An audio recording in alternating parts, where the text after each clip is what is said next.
Just because I know you guys have a really good reputation, and I think that you guys do a really good job. I saw when Sabreena and your makeup artist were on our show, when you guys were on the show together, they did a really good job representing the magazine. And we got advanced copies too, and so I got a sneak peek, and I saw people like Jessica Mulrooney and my friend Christina McCaffrey and Chantel Shad, and I was like, you know, these women who are really strong women and really represent beauty in many different ways. I thought it was great that you featured them, and you did a great job.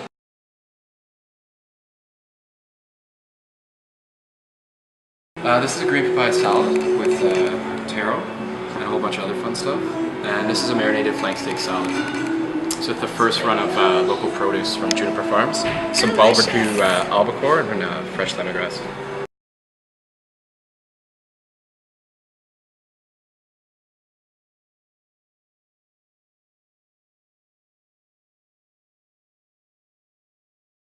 Definitely everything in moderation. I love ice cream and, and I love donuts. And I think later on Jonathan's going to be bringing out donuts because he's kindly conceded. I asked him if he could please bring out the donuts because that was the reason why I first came to this restaurant.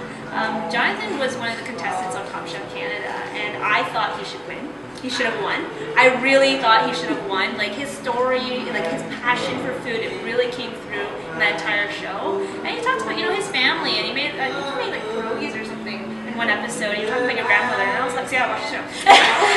And I was like, oh my god, you know, that's exactly what food is. It's about, you know, your family and like the love that your family shows you by giving you food. Your mom asking you if you've eaten, and even though it's an annoying question, right? So he makes the most delicious donuts, and he talked about that on the show. He made one, and then the person on the panel, or all the people on the panel, were like, these are amazing. I just wanted one.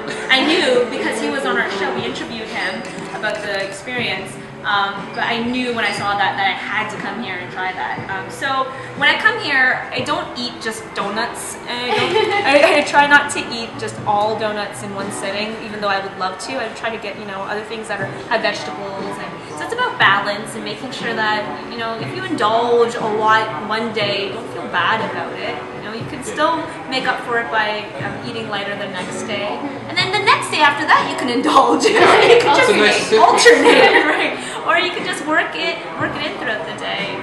And I don't like to eat too heavy at night unless I am indulging that night. So I'll eat a bigger lunch, smaller dinner.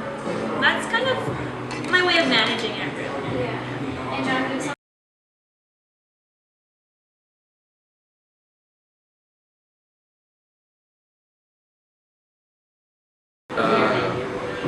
there's a lot. yeah, there's a lot of options.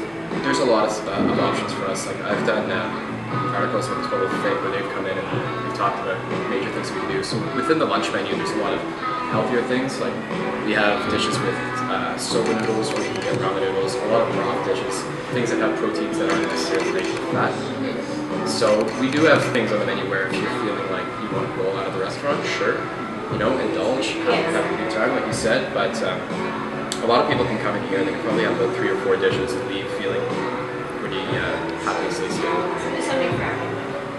That's kind of the plan. And like, in our clientele here, like you can see the room, we have huge demographics. You know, we'll have old couples having a date next to a bachelor party, next to the first date of the year. Like, it's really, really bizarre. So different eating styles can be combined with our size of our menu, which is quite large. That must be awkward though if it's a first date and there's a bachelorette party beside. You'd be surprised. There's something about this room and the sharing concepts and everything. It's kind of casual, so people just tend to not give as much of a shit. You know? Can we say that? That's right. Can we say that?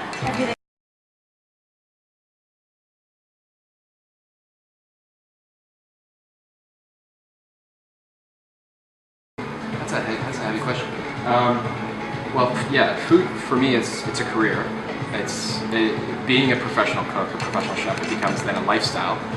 So, like you were saying about what your day becomes, like my day starts at, let's say 9 in the morning. I'm starting to get calls from different farmers that have products, or you know, a seafood guy who's out doing fishing for that time. So I got to figure out what's happening for the rest of the day. By that time, I come into work for noon. My work ends at about 1 in the morning. So it's how I make my money. It's how I like to live my life. It's what I like to do with my time. It's pretty much everything that I do.